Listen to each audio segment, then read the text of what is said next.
todos, bienvenidos a esta nueva sesión que tenemos en conjunto entre ANADE y Foro Jurídico, y les doy la más cordial bienvenida para platicar el día de hoy de estos nuevos aspectos digitales en la reforma al Código Civil y a la Ley del Notariado para la Ciudad de México. Y el día de hoy pues vamos a estar platicando con dos fedatarios públicos muy reconocidos sobre este tema. Y pues simplemente, primero que nada, pues entender, y como la verdad saben, en Foro Jurídico, en esta alianza que hacemos con ANADE, no solamente nos dirigimos a abogados, pero también al público en general que quiere escuchar y entender estos temas jurídicos desde una perspectiva de, ¿y esta reforma a mí en qué me va a afectar, en qué me va a beneficiar, o qué cambios tiene que debo de considerar cuando haga ciertas transacciones ahora? Dicho esto, pues además le doy la bienvenida a mi queridísima Janet Huerta, coequipera también siempre con nosotros en Foro Jurídico. Janet, ¿cómo estás? Bienvenida. Hola, Ileana, muchas gracias, y gracias a la ANADE por permitirnos estar en un espacio más de este Foro Digital de Innovación Legal. Muy bien, querida Janet, pues ¿qué te parece si presentas a nuestros queridos expositores de esta tarde con quien estaremos interactuando en este interesante tema? Claro que sí, pues bueno, la verdad es que sin duda un tema que me encanta traer este foro, porque pues es creo que la cuestión de la digitalidad y la digitalización del área notarial, del ejercicio notarial es pues algo que hemos venido ya también demandando con más ímpetu en todo este año y medio desde que empezó la pandemia, ¿no? Muy vinculado a todos los temas que hemos traído de identidad digital, de empezar a acostumbrarnos a pues vivir una vida completamente digital, a no tener que esperar filas y horas enteras, inclusive pues en una notaría, a poder firmar unos documentos. El otro día iba yo a firmar al notario y era como repetir la misma información en 50 hojas y me tardé 1 hora en firmar. Entonces, sin duda, creo que ya lo esperábamos, el tema legislativo, tenemos, pues ya nos contarán, pero pues tenemos todavía retos de frente de, pues cuáles van a ser los sistemas que se van a usar para implementar todo esto. Así que bueno, un tema que me encanta que traigamos a este foro digital. Y estará con nosotros Carlos Cataño, quien es notario número 51 de la Ciudad de México. Él es abogado por la Escuela Libre de Derecho.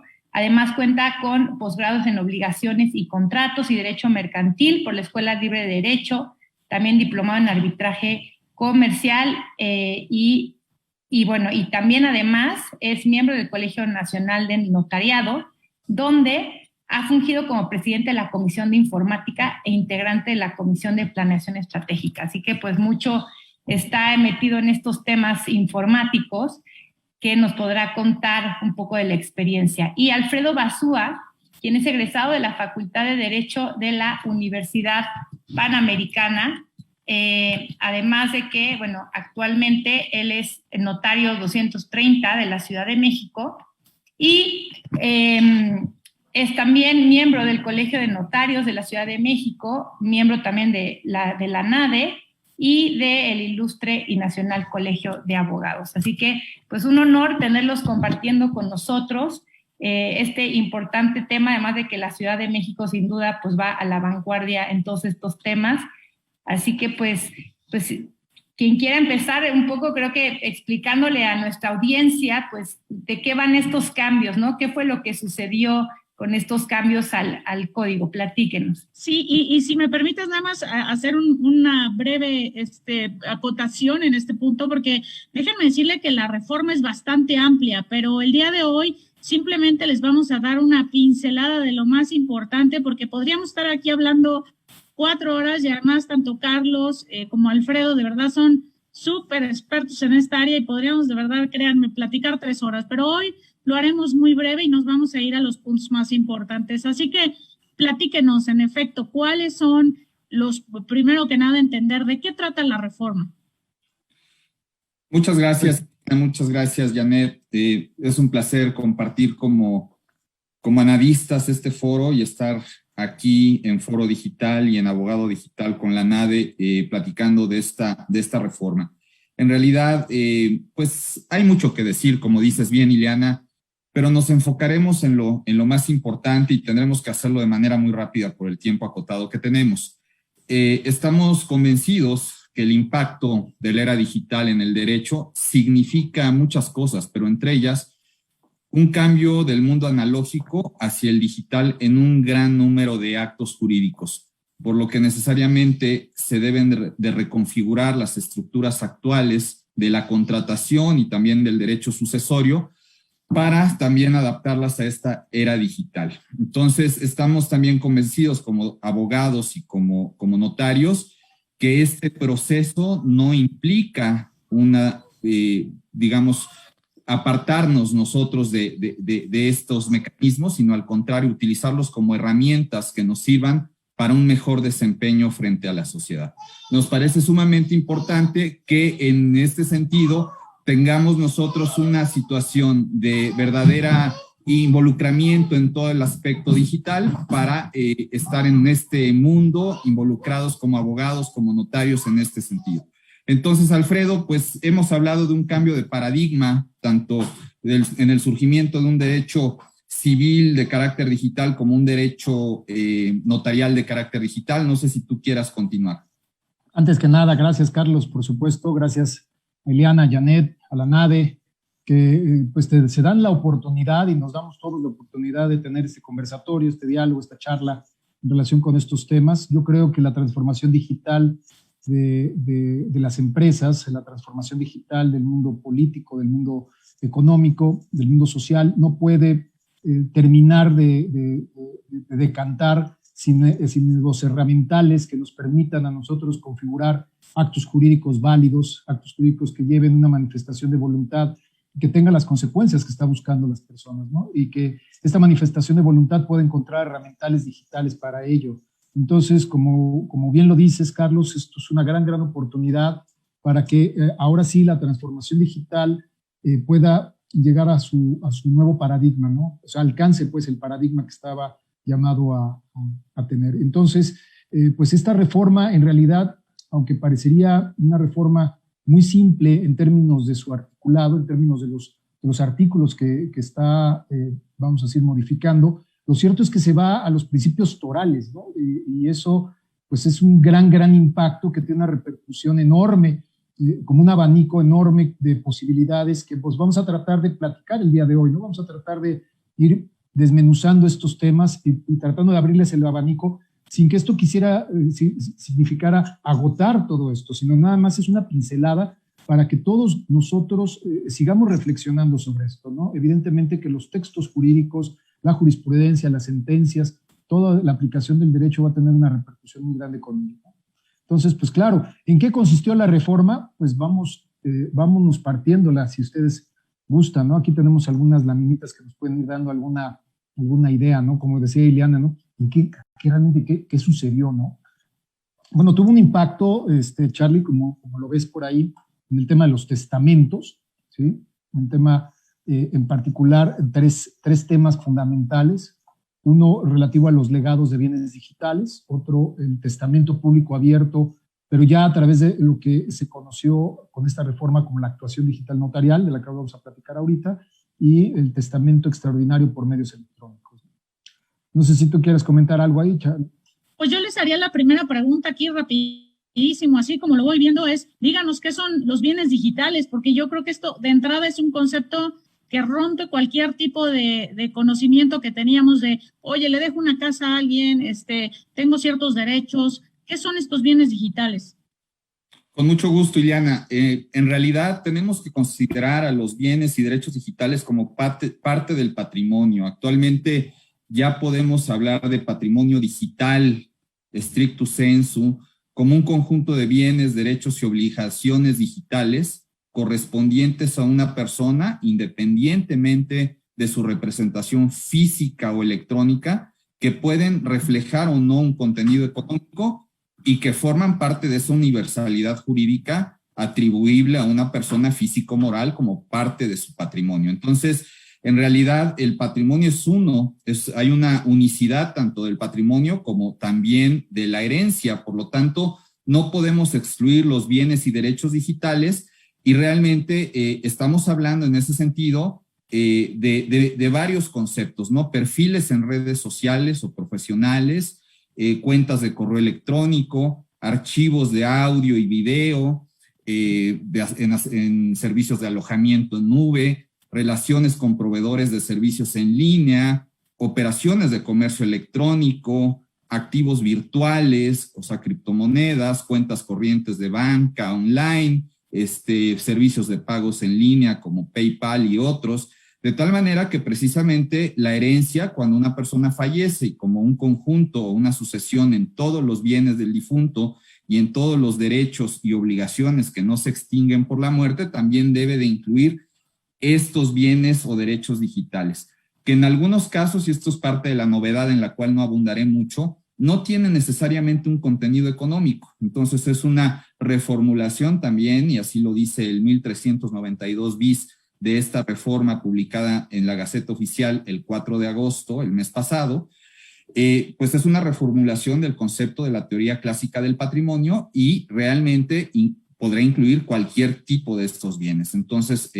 pues no sé si Alfredo quiere explicar un poco más. Te escuchaba, Carlos, con mucha atención y me venía a la mente aquella disposición sobre el testamento, ¿no? Sobre, pues, acto jurídico, personalísimo, irrevocable, libre, que permite a una persona disponer, ¿no?, de sus bienes, cumplir obligaciones para después de su muerte, siempre y cuando aquellos bienes o derechos y obligaciones que esté disponiendo trasciendan la vida de la persona, ¿no? Y entonces tendríamos que empezar a revisar, como tú dices, la teoría del patrimonio de nueva cuenta, para encontrarnos y estar desmenuzando estos derechos digitales, cuáles sí son atribuibles a la persona, cuáles son de alguna manera disponibles para después de la muerte.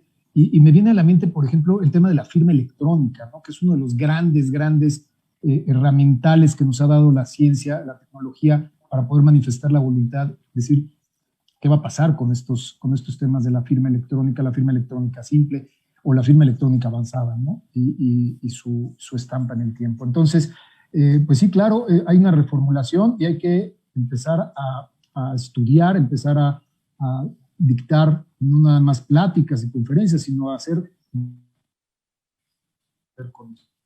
Es una cosa muy interesante que nos abre esta posibilidad del legado de bienes digitales. Oigan, pues sin duda esto va a dar para otra plática como de otras 3 horas, porque sí, yo creo que a todos nos surge toda esta duda, ¿no? Decir, oye, ¿realmente podría eventualmente yo dejar, por ejemplo, mi firma? ¿Qué valor tiene mi perfil de Facebook? ¿Qué valor va a tener mi perfil de LinkedIn? ¿Cómo para qué lo dejaría? En fin, pero bueno, sé que hoy no nos va a dar tiempo de platicar muy a fondo el tema de la evaluación, cómo lo podría hacer, pero por supuesto quedarán invitados a otro foro, a otra plática también dentro de ANADE para que después abordemos sobre este tema que me parece interesantísimo. Pero bueno, los dejo avanzar porque hay otros temas que también nos interesan mucho en esta parte. Por supuesto. Otro de los temas que se están, vamos a decir, tratando en esta reforma, pues es la posibilidad de que se otorgue el testamento público abierto, el que todo el mundo conocemos, ante el notario, pero a través de una nueva herramiental que va a tener el notario en una vacatio legis de 2 años, es decir, la propia ley se dio 2 años para que esta reforma de la actuación digital notarial en la ley del notariado entrara en vigor. Este testamento público abierto, pues no es otra cosa más que el mismo testamento público abierto, es decir, con esa función que tiene el notario de recibir, interpretar, de alguna manera redactar y darle forma a la voluntad, en este caso el testador, pero a través de este herramiental tecnológico, que la actuación digital notarial pues se convierte en una forma de actuar del notario, más allá de la física, ¿no? Entonces, a través de este entorno digital lleno de redes, de sistemas, de interconexiones que nos van a permitir plasmar esa voluntad en el testamento, ¿de acuerdo? Entonces, claro, como el herramiental no va a estar listo y la vacatio legis es hasta dentro de 2 años, el testamento público abierto hoy se sigue otorgando en el protocolo ordinario de los notarios, pero ya estamos previendo cómo hacer que esto suceda en el lapso de la vacatio legis, ¿no? Efectivamente, este es un testamento ya hecho a través de mensaje de datos, documento electrónico sin soporte papel, en donde, pues bueno, se podrá representar en una impresión, en un testimonio, pero realmente ya es un testamento totalmente digital que irá ligado a esta actuación digital notarial, de la cual platicaremos a más detalle pues con posterioridad. En realidad, este testamento, como dice Alfredo, no estará viéndose sino hasta el año 2023, pero ya están todas las bases a través del sistema informático del Colegio de Notarios de la Ciudad de México para establecer una red privada, una red cifrada, y poder incorporar a la misma a todos los prestatarios del servicio notarial con certificado de firma electrónica avanzada. El que sea en un principio de neutralidad tecnológica, podremos utilizar el del SAT o la firma CDMX si ya se encuentra desarrollada por la Agencia Digital de Innovación Pública, o cualquier otro prestador de servicios de certificación en términos de la legislación que nos rige en esa materia, Código de Comercio, Ley de Firma Electrónica Avanzada. Entonces, es muy interesante esto, pero es un instrumento más de la actuación digital notarial. Vamos a poder hacer cualquier tipo de instrumentos notariales a través de este mecanismo.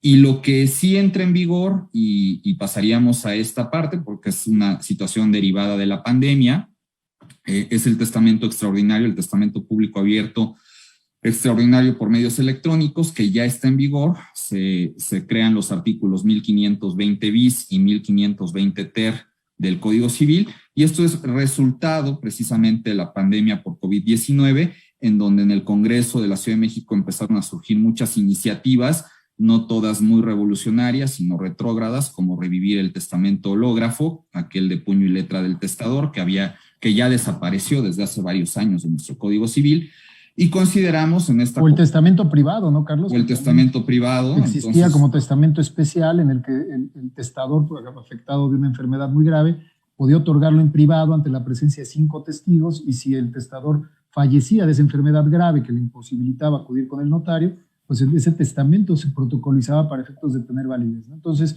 esos testamentos que tenían una inseguridad jurídica brutal, que fueron desechados por la legislación hace muchos años, hoy pues parecería que hubieran tenido que querer revivir a través de especies de zombies, ¿no? de malas iniciativas formadas, pero bueno, se retomó esto y se creó este testamento extraordinario por medios electrónicos, que lo que es extraordinario pues es la circunstancia en la que se encuentra el testador, y los medios electrónicos pues es el medio por el cual se puede recibir la voluntad de esta persona, ¿no? El testamento se plasma en sus artículos, en su clausulado, en el protocolo ordinario del notario, y de esta manera el testamento tiene validez, ¿no? Siempre y cuando se guarden de alguna manera estos probanzas, estos medios que se pueden tener para dejar claro cuál fue la intención del testador para dejarlo, ¿no? Entonces, creo que es un avance importantísimo para el efecto, evidentemente que no está limitado únicamente al tema COVID, por supuesto, sino que en situaciones realmente extraordinarias. Inclusive, platicando esto en un foro con notarios, decíamos, bueno, pues es que esto inclusive ha habido situaciones como las de un terremoto, en la que se sabe que la persona está viva, se sabe que la persona tiene cuenta con un dispositivo electrónico para poderse comunicar, ¿no? Por FaceTime o por alguna medio de estos, y puede, a sabiendas de que va a tener tal vez un resultado fatal ese accidente, pues puede conseguir conectarse con un notario, y el notario entonces recibir la voluntad, ¿no? Entonces es un medio bastante versátil. Me parece que pues podrá encontrar muchas críticas en los medios, pero la verdad es que es un herramental que tenemos que estudiar y explorar con mucha atención, porque significa un gran avance en la recepción de la voluntad de los testadores. No sé, ¿tú qué opinas, Charlie? No, totalmente de acuerdo contigo, Alfredo. La verdad es que sí son circunstancias extraordinarias. Son 4 las que prevé este artículo 1520 bis. Primero, un peligro inminente de muerte. Como segundo supuesto, una enfermedad grave o contagiosa.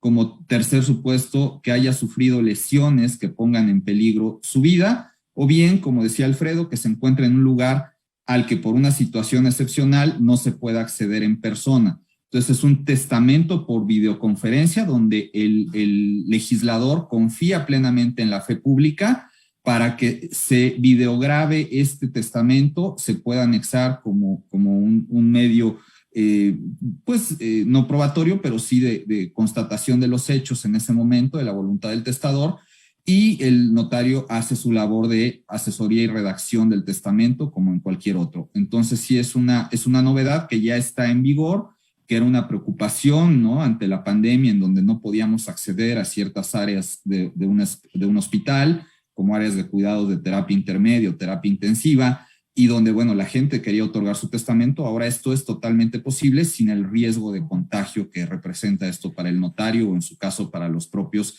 testigos. Entonces, pues básicamente ese es el planteamiento. Hay que conocer un poco más a detalle el artículo 1520 ter que regula la dinámica del testamento, pero con eso podemos, si tú estás de acuerdo, Alfredo, dar por cerrada de manera muy breve por el tiempo la parte de derecho sucesorio que se reforma en el Código Civil para estos efectos, y dar paso entonces al siguiente tema, que sería, pues... Solo, si me dejan hacerles una última pregunta en esta parte. Por supuesto. Claro. En el tema de, por ejemplo, hoy entiendo que esta reforma solamente fue para la Ciudad de México.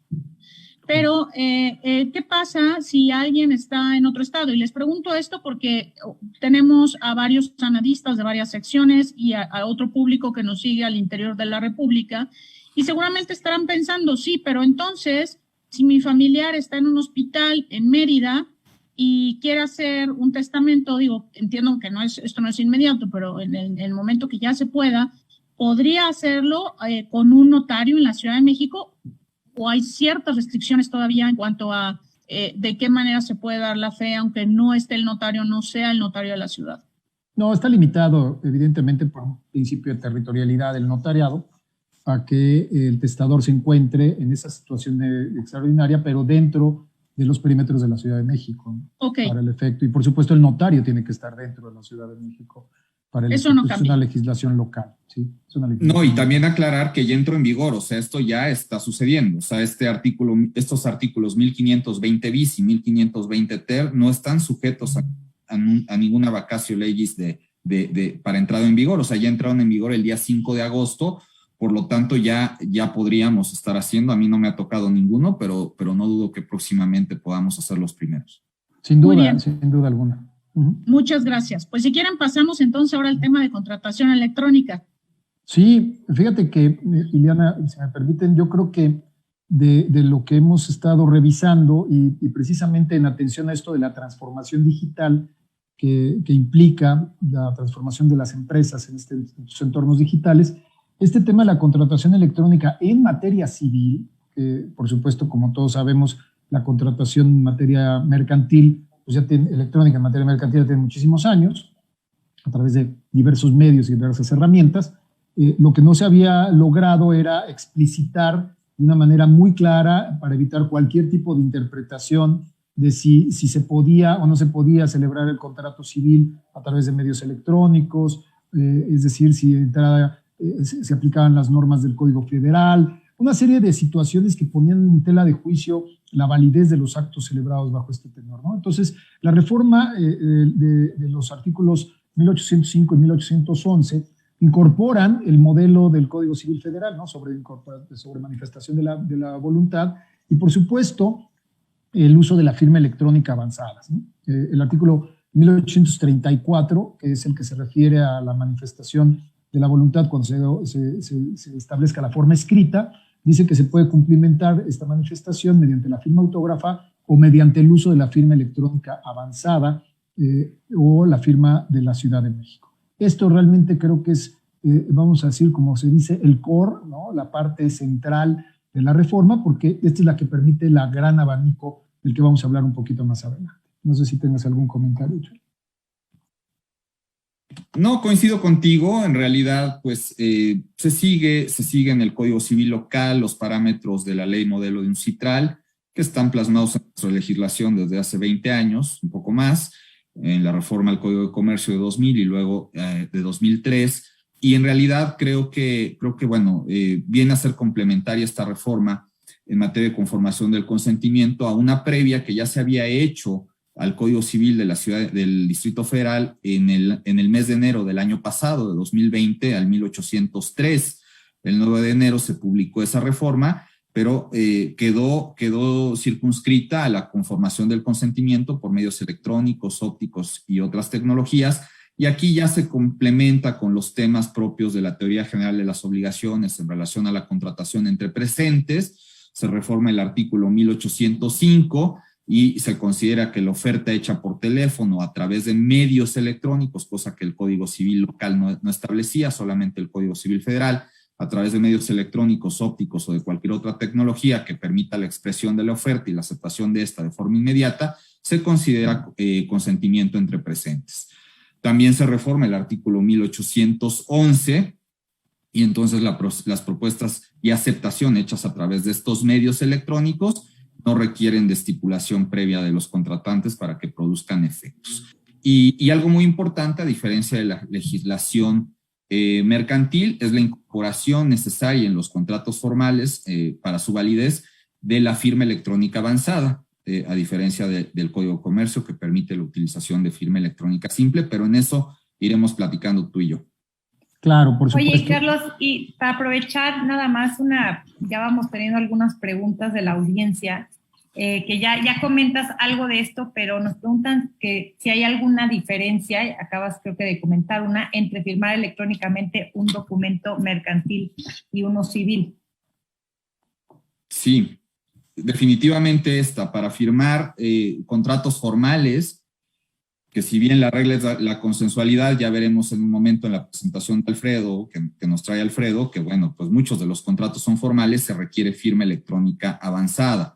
Y obviamente, pues esto trae todas las consecuencias y toda la seguridad jurídica y la aportación al Estado de Derecho de que los datos de creación de la firma correspondan exclusivamente al firmante, es como una primera característica. Obviamente que estos datos de creación de la firma estaban al momento del uso de la firma electrónica avanzada bajo el exclusivo control del firmante y que es posible después detectar cualquier alteración de la firma hecha con posterioridad a la misma. Y por otro lado, en relación a la integridad de la información del mensaje de datos, es posible detectar cualquier alteración también hecha después del momento de la firma. Entonces, sí es sustancialmente diferente porque, bueno, en materia mercantil no requerimos necesariamente de la firma electrónica avanzada y en materia civil el legislador consideró que era indispensable para dotar de seguridad jurídica tanto a los contratos formales y aquellos que la formalidad consiste en escritura pública. O sea, para nosotros los notarios era fundamental que el tipo de firma que se va a utilizar en la actuación digital notarial sea la firma electrónica avanzada. Alfredo.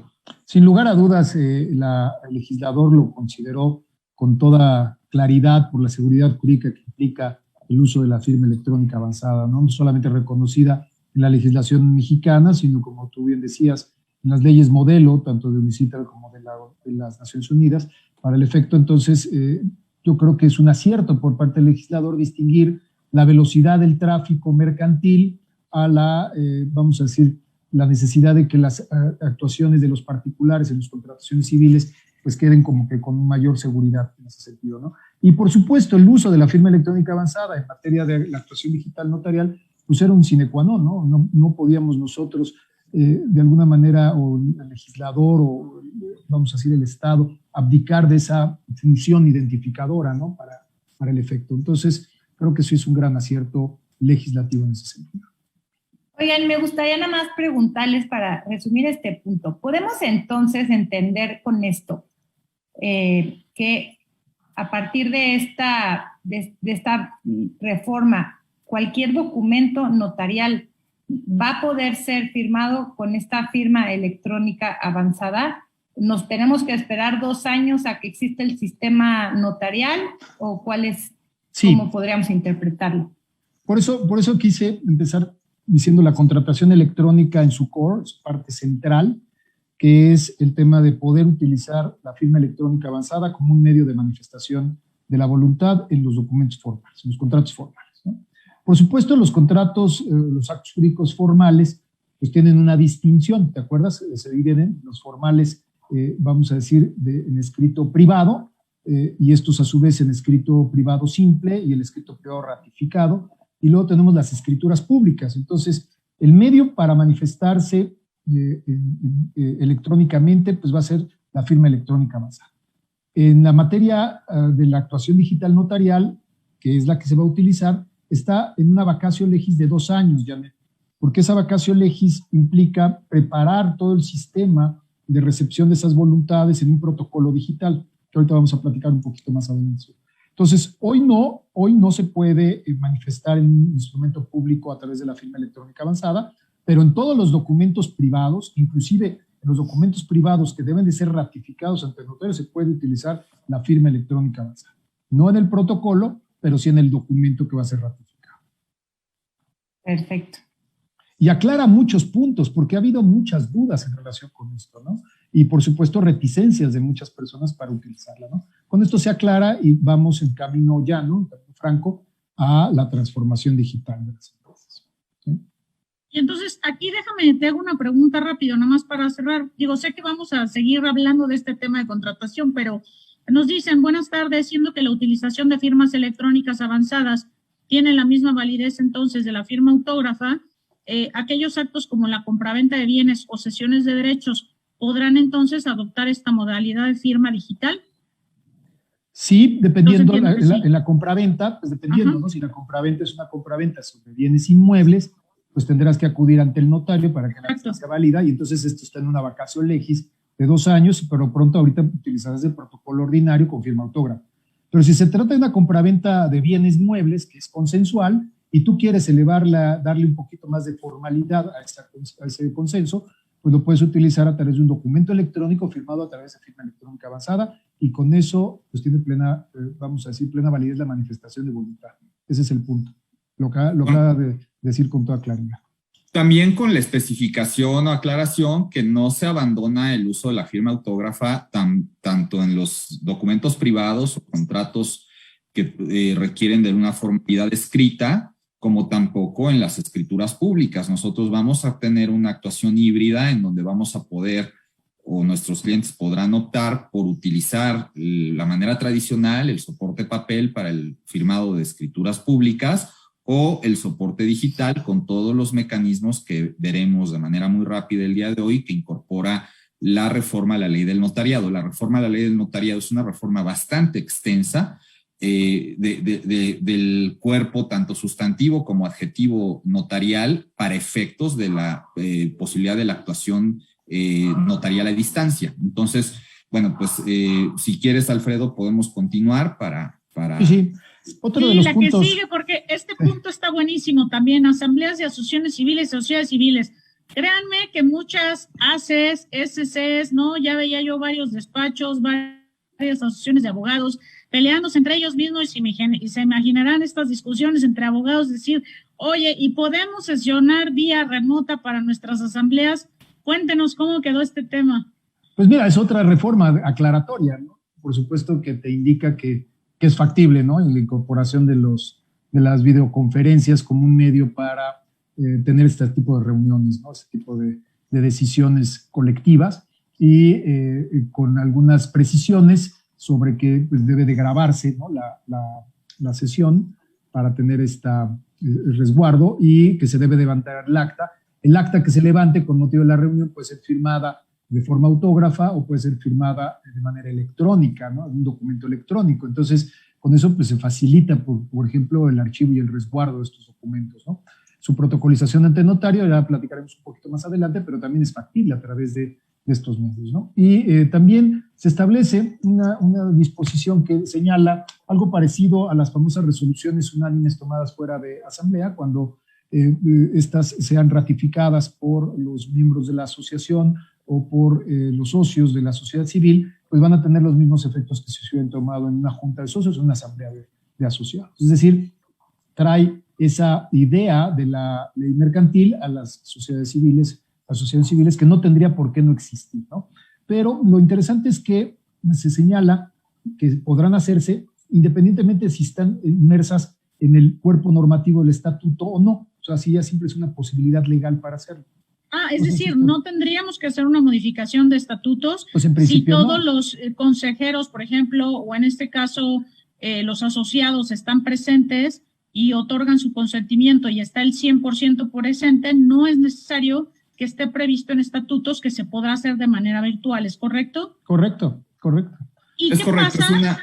Perdón, Ileana, Sí, adelante, Carlos. Es una reforma que también es producto de las circunstancias que seguimos viviendo de la pandemia, y en donde no se está pensando por el legislador que se tengan que reformar necesariamente los estatutos para poder operarla. De tal forma que efectivamente entra en vigor y ya está en vigor esta posibilidad.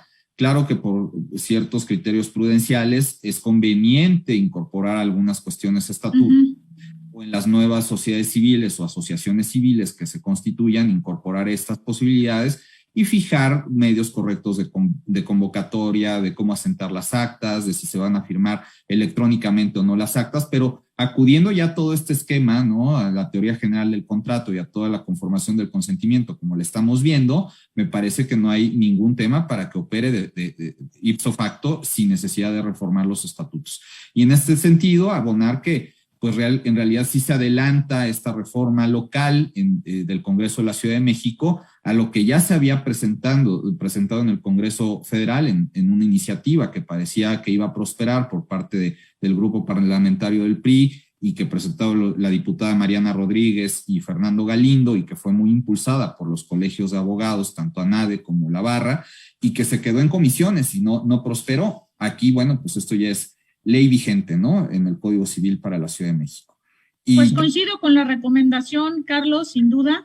Y bueno, nada más en este tema asumo que tendrán que estar 100% presentes en la sesión, porque ¿qué pasa si se cae el internet? ¿Qué pasa? Creo que tiene todavía esas salvedades, ¿no?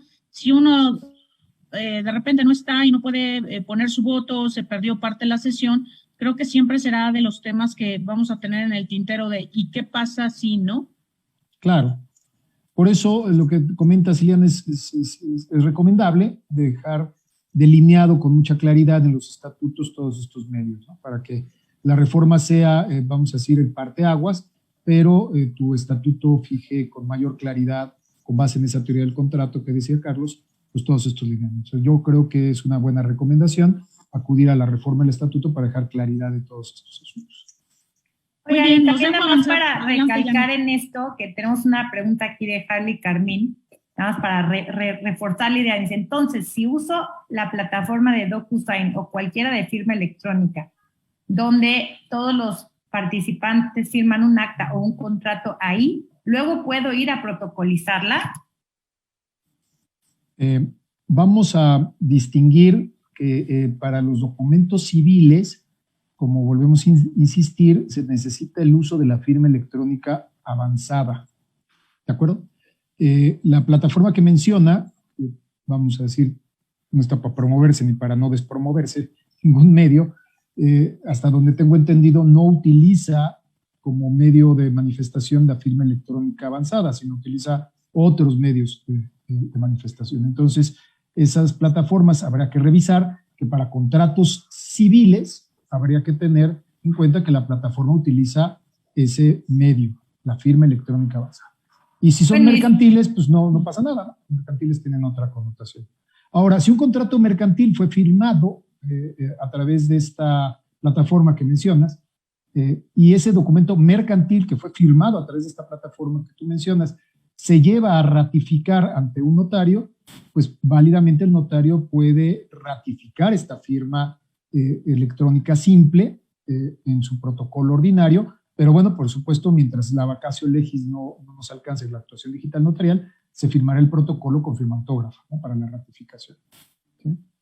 Pues sin duda, nada más para cerrar aquí también creo que es bien importante ahora, y más con esto, escoger bien nuestros proveedores de documentos y firma electrónica, ¿no? Creo que es bien importante como abogados, cuando vayamos a escoger un proveedor, que aseguremos que a veces se puede simple, a veces se necesita avanzada. Hay proveedores que ya nos pueden ofrecer las dos, pero claro, creo que sí es importante recomendar que es algo que tenemos que ver ahora que todos estamos consiguiendo proveedores de firma electrónica, ¿no? Claro, por supuesto, sí será un punto que tendrás que revisar en tu decisión, por supuesto.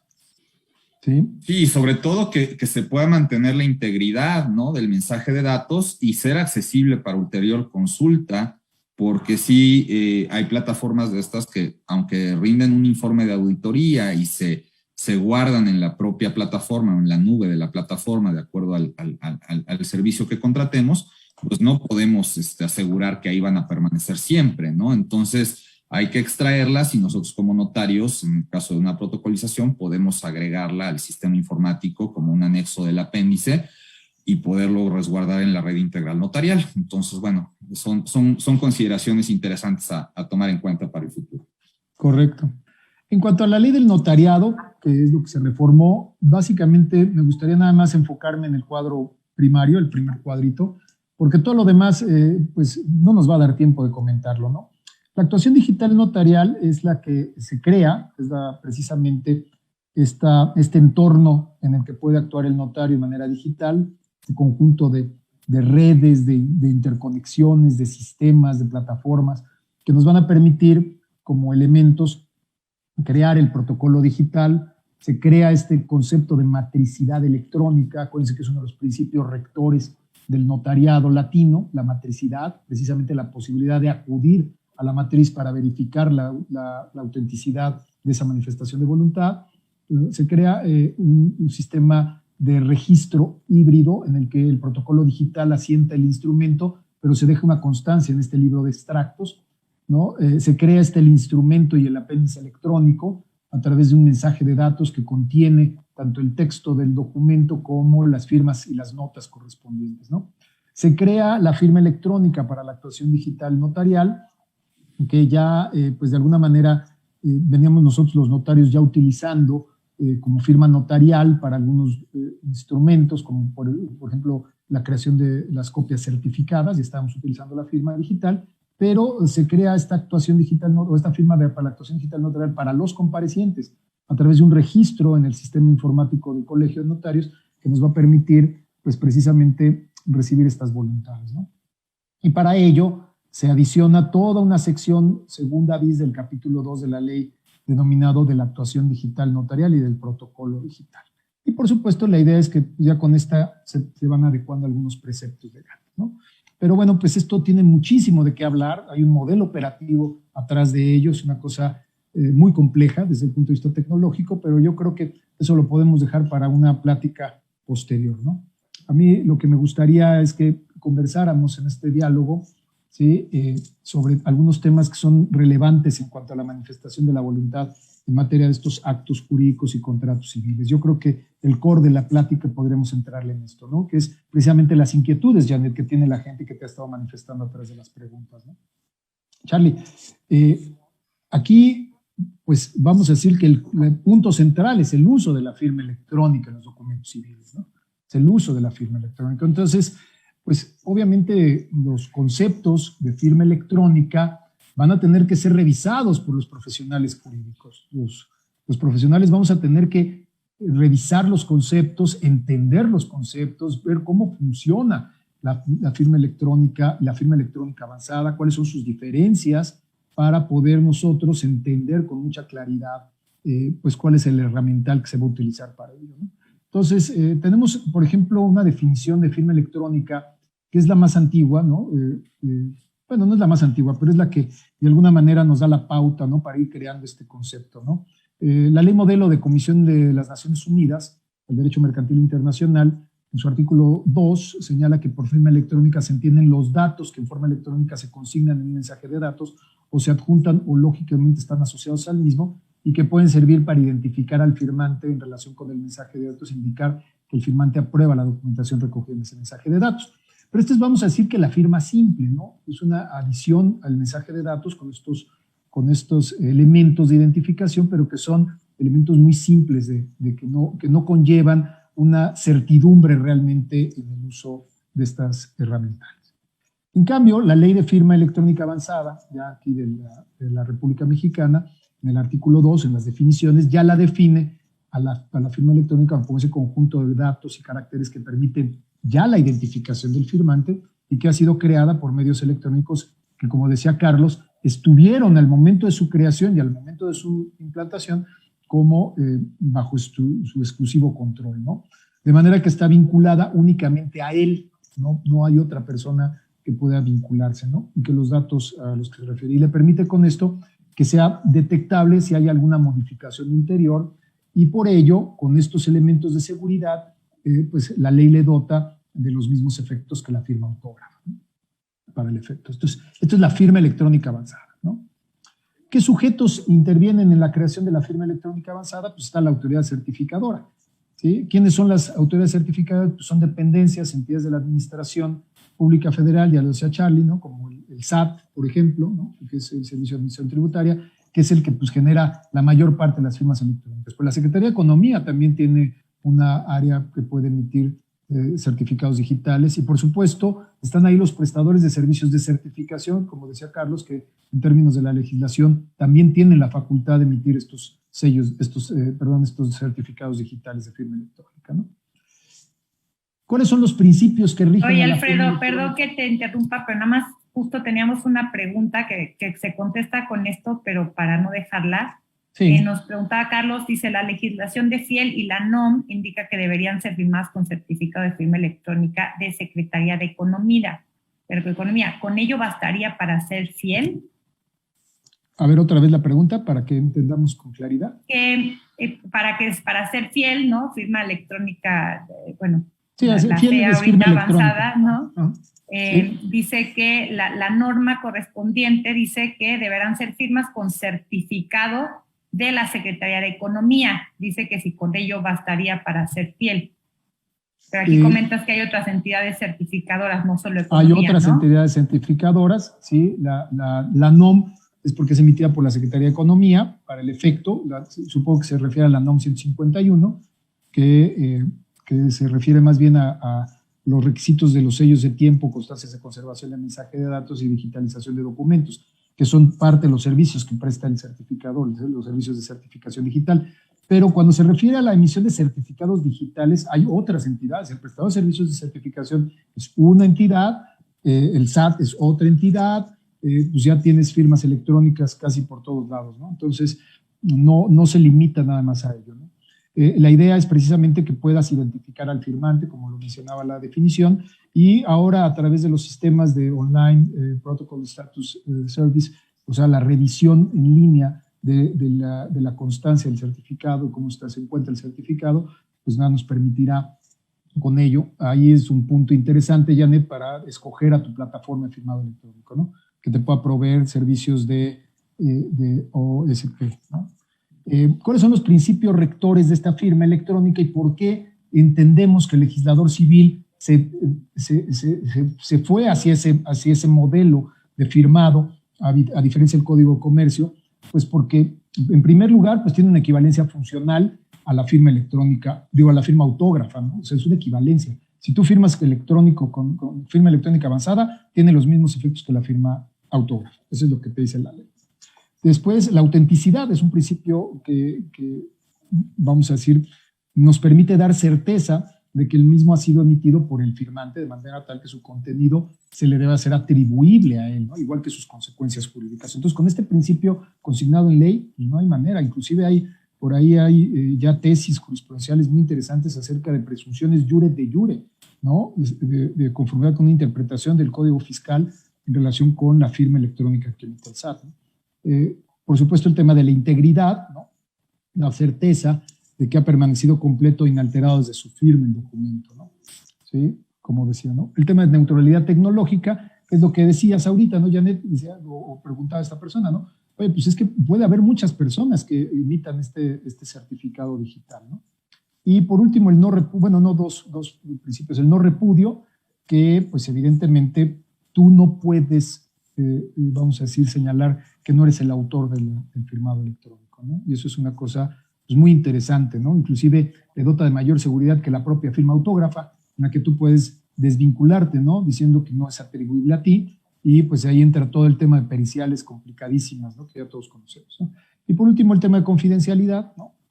Entre estos. Entonces, estas características, estos principios rectores dieron lugar a esta diferencia entre la firma electrónica en documentos mercantiles y en documentos civiles que ya comentaba Carlos, ¿no? ¿Sí?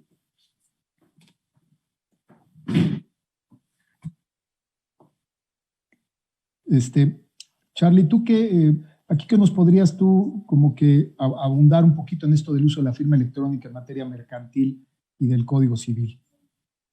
Bueno, en realidad no quisiera redundar en lo que ya dijimos.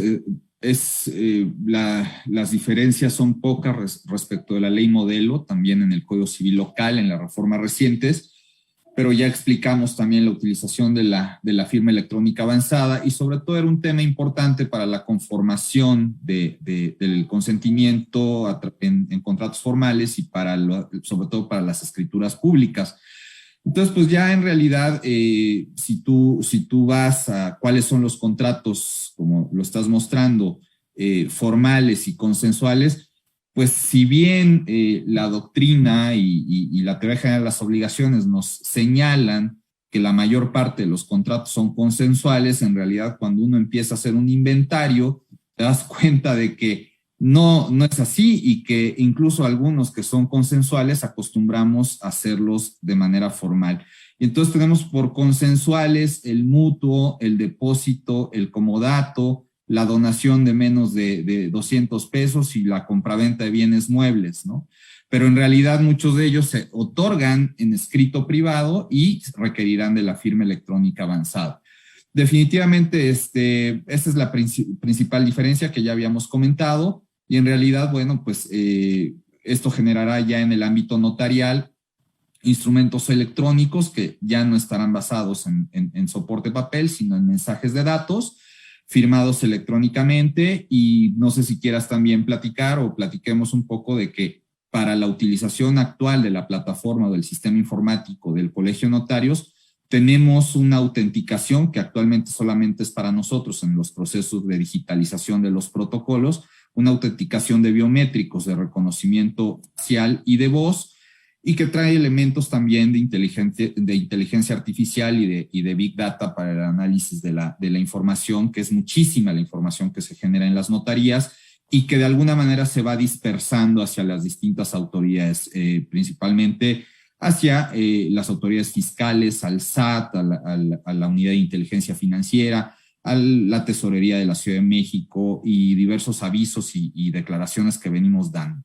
En realidad, bueno, esto quisiera cerrar en algún momento ya después de esta parte de tu exposición con, pues, aclarar o manifestar que pues, la actividad notarial fue designada como una actividad esencial, no cerramos ni un día durante pandemia y esto fue posible precisamente a la utilización de medios telemáticos, a la utilización de la firma electrónica, en algunos casos avanzada, con certificado de la Secretaría de Economía para algunas cuestiones, o bien con el certificado del SAT para algunos otros trámites, y eso nos permitió seguir interactuando con nuestros prestatarios del servicio notarial y con las distintas autoridades para poder obtener la documentación previa para la formulación de una escritura y posteriormente dar todos los avisos y declaraciones que requerimos dar cuando ya cumplimos con la firma y tenemos que cumplir con ciertas obligaciones administrativas, ¿no? Bien, tenemos por acá una última pregunta que no me gustaría dejar afuera, ya es para ir también cerrando, porque nos pregunta Gabriela que qué certeza puede dar el notario de que la firma electrónica no fue afectada cuando se presenta el documento impreso. Y segundo, también un poco vinculada a esto, me gustaría el tema de mismo la firma electrónica avanzada, como la manejamos culturalmente hasta el día de hoy, en donde la realidad es que la persona que es que es luego yo he escuchado de notarios que yo cómo puedo saber que mismo la firma electrónica avanzada no la usó otra persona, ¿no? Entonces creo que también culturalmente tenemos que empezar a respetar más ahora la relevancia de nuestras firmas. Pero ¿qué nos pueden decir al respecto de cómo se puede el notario cerciorar incluso de una firma electrónica, ya sea simple o avanzada? Sí, claro. Evidentemente que, como tú pudiste apreciar en las definiciones, las firmas electrónicas son un conjunto de datos que se adhieren a otro mensaje de datos, ¿no? Entonces, cuando tú tienes un documento que trae o que viene firmado electrónicamente, ya sea con firma electrónica simple o con firma electrónica avanzada, pues tú no puedes cerciorarte de que está firmado con la impresión en PDF que se haga de ese documento. Lo que tienes que revisar para el efecto de poder señalar que está firmado electrónicamente es revisar el documento electrónico, porque es en el ambiente en el que vive la firma electrónica. Que muchísimas personas utilizan representaciones gráficas de la firma electrónica para los efectos precisamente de acomodarse a esa costumbre que tenemos de estar revisando la firma en los documentos, ¿no? Y pasarle la hojita, ¿no? Para ver. Y rubricó todas las hojas, ¿no? Cosa que pues, en la firma electrónica avanzada pues no sucede, ¿no? O sea, lo que tienes que revisar es el mensaje de datos, ¿no? Entonces tienes que decirle, quiero ratificar que es la firma, que este documento está ratificado, que está firmado, préstame el archivo electrónico para que lo pueda verificar. Y como tú sabes, la verificación ahí en el documento pues aparece como un agregado pues del documento en la parte relativa al firmado electrónico. Entonces, sí es factible, pero no es bajo el medio que tú o que estaríamos pensando físico, ¿no? Ahora, yo he visto que algunas personas o algunas plataformas incorporan o representan un código QR anexo, ¿no? A la cadena de firma electrónica, al efecto que pues, a través de ese QR puedas tú verificar si fue firmado, como decía Carlos, ¿no? Entonces, es decir, que se puede atribuir. Ese es por un lado, ¿no? Ahora, en el tema de la identificación, Charlie, pues me gustaría que tú nos ayudaras a darle respuesta al tema de la identificación, ¿no? Sí, por supuesto. En realidad, bueno, todos los prestadores de servicios de certificación, todas las autoridades certificadoras tienen la obligación de llevar a cabo pues una verificación de identidad de la persona respecto de la cual emiten el certificado de firma electrónica. Por supuesto que cuando estamos hablando de un tema de firma electrónica, sea simple o avanzada, el hecho de no tener la conciencia que manifiesta Janet y de repente darle, ¿no? nuestra llave privada a nuestro contador y nuestra contraseña para que presente declaraciones, pues no hacen de estos sistemas ni nada seguros. Sin embargo, las características propias de no repudio y las demás, sobre todo la de no repudio, hace que esa firma sea atribuible a la propia persona que soltó esas claves, ¿no? Por eso es importante siempre tomar esa conciencia y saber que, bueno, al disponer o al permitir que otra persona use nuestra firma electrónica puede ser un gran riesgo. Por eso decía yo hace rato que para evitar esas suplantaciones dentro del modelo operativo de la actuación digital notarial, tiene que haber medios de autenticación adicionales para poder acceder al firmado. Y así los tenemos y así los estamos operando hoy día entre notarios para poder remitir a una nube privada todos nuestros protocolos. Eso que ya se está haciendo desde el año 2020 y concretamente en instrumentos notariales a partir de este año 2021, de acuerdo a una incorporación a la ley del notariado para la Ciudad de México que se hizo desde 2018. Pero una cosa es digitalizar el protocolo y otra cosa es contar con protocolo digital. Digitalizar es precisamente el soporte de papel, llevarlo a un soporte electrónico, y eso ya lo estamos haciendo y asegurando y remitiendo esos archivos a través de firma electrónica avanzada. Pero lo que vamos a hacer en 2 años será ya un verdadero protocolo digital en una interacción a distancia, a través de instrumentos electrónicos, escrituras o actas electrónicas en un ambiente o un entorno digital con base en un protocolo digital. De tal manera que, bueno, eso requiere medios de autenticación adicionales y las personas que comparezcan ante nosotros tendrán que registrarse en la plataforma y registrar sus biométricos previo a su consentimiento para poder utilizarla. Entonces, hasta ahí por mi parte, porque el tiempo está agotándose. Y bueno, yo aprovecharía para agradecerle su atención y para agradecer a Ileana y a Janet esta importante invitación. Nos queda muy corto el tiempo para poder hablar de todo lo que implica esta reforma, pero con mucho gusto en temas específicos podremos colaborar siempre con ANADE, con Foro Digital y con Abogado Digital para poder ampliar estos importantes temas, ¿no? Tanto Alfredo como yo somos analistas y estamos en la mejor disposición de seguir colaborando en estos foros. Muchas gracias. Muchas gracias, Carlos. Pues yo también aprovecho para agradecerles a todos los escuchas, a Ileana, a la Nade, a Janet, a Carlos por esto. No solamente somos analistas, sino somos apasionados del tema. Hemos colaborado juntos, Carlos y yo, en muchos de estos asuntos de protocolo digital. Nada más dejarles aquí en la pantalla, que lo puedan ver ustedes, una tablita sobre el uso de la firma autógrafa y el uso de la firma electrónica avanzada, ¿no? Para los documentos civiles, los contratos civiles, ¿no? Los consensuales, pues no necesitan nada, pero bueno, lo puedes otorgar con autógrafa o con electrónica avanzada si deseas elevarle su formalidad. El escrito privado en cualquiera de los dos medios se puede utilizar hoy por hoy, el escrito ratificado en cualquiera de los dos medios, pero en temas de protocolo ordinario solamente la firma autógrafa y en temas de protocolo digital pues solamente la firma electrónica avanzada. Yo creo que este cuadrito nos sirve para tener esa distinción, Janet, que buscan, ¿no?, nuestros escuchas para el efecto de poder decidir sobre qué plataformas empezar a usar, ¿no? Sí, sin duda este cuadro está buenísimo y la verdad siempre es muy útil tenerlo así muy, muy visible y muy gráfico. Y mira, Y, este también está muy bueno, que lo dijo Carlos en 3 patadas, pero este está también muy bueno. Mira, pues por supuesto. Este es el regalo del cierre, ¿no? Okay. Sí, este es así como tu acordeón, ¿no? Básico, ¿no? Este está buenísimo también. Sí, ya nos están escribiendo también en el chat de la intranet de ANADE que si la presentación va a estar disponible, te pediría, Alfredo, si nos dan oportunidad de tenerla en el chat de ANADE. Y pues también decirle a nuestra audiencia que, bueno, como se los advertí desde un principio para que no digan que no, obviamente nos íbamos a quedar muy cortos con todos los temas que de verdad la reforma implica. Pero invitarlos a que por favor me escriban en el chat o me escriban directamente en el chat del Comité de Gobierno Corporativo. Y bueno, pues ahí también me pueden poner, si quedaron algunos temas donde quieran que abundemos posteriormente, tanto con Carlos como con Alfredo. De verdad que nos quedamos con un gran sabor de boca con esta presentación y por supuesto estarán siendo invitados a otro foro donde ya veremos cuáles son los temas que después de esto a lo mejor quedaron dudas, ¿no? Muchísimas gracias.